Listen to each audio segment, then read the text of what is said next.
अस्सलाम वालेकुम। आज मैं बना रही हूँ हाथ की बनी हुई सवैयाँ, जिनको पोटे वाली सवैयाँ भी कहते हैं और ये पंजाब की फेमस डिश है। इसको पंजाबी सवैयाँ भी कहते हैं। इसके लिए मैं देसी घी लूँगी हाफ प्याली।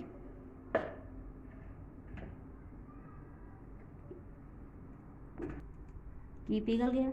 अब इसमें मैं 3 अदद सब्ज़ इलायची डालूँगी। ये हल्का सा इसको गर्म करूँगी, फिर मैं इसमें सवैयाँ शामिल कर दूँगी। इलायची गर्म हो गई है, इसमें 2 प्याली मैंने सवैयाँ शामिल कर दी हैं। अब इसको मैं हल्का सा फ्राई करूँगी, इसको लाइट ब्राउन कलर में रखूँगी। फिर इसमें बाकी अज्जा शामिल करूँगी। इसको 2 मिनट के लिए मैं फ्राई करूँगी। और जो लोग मेरे चैनल पे नए हैं और जिन्होंने अभी तक मेरे चैनल को सब्सक्राइब नहीं किया, वो प्लीज़ मेरे चैनल को सब्सक्राइब करें और बेल आइकॉन को भी दबा दें, ताकि हर आने वाली नई वीडियो आपको पर वक्त मिल जाए।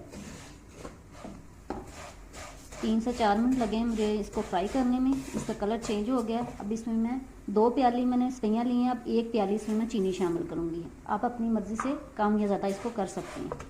और 1.5 प्याली मैंने पानी शामिल किया। इसको अच्छी तरह मिक्स करके अब मैं इसको कवर कर दूँगी। 4 से 5 मिनट में ये तैयार हो जाएंगी।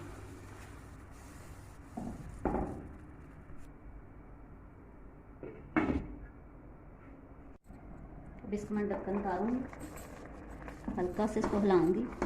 अब इसमें इस स्टेज पे ड्राई फ्रूट शामिल करूँगी। मैंने इसका नारियल लिया, इस तरह कट किया हुआ, किशमिश लिए हैं और 4 मगज़ लिए हैं। आप अपनी मर्ज़ी से कोई सा भी ड्राई फ्रूट शामिल कर सकते हैं। इसको मिक्स करूँगी और 3 मिनट के लिए लो फ्लेम पे इसको दम पे रख दूँगी। मैं सवैयाँ बिल्कुल तैयार हैं। अब इसको मैं डिश आउट करती हूँ।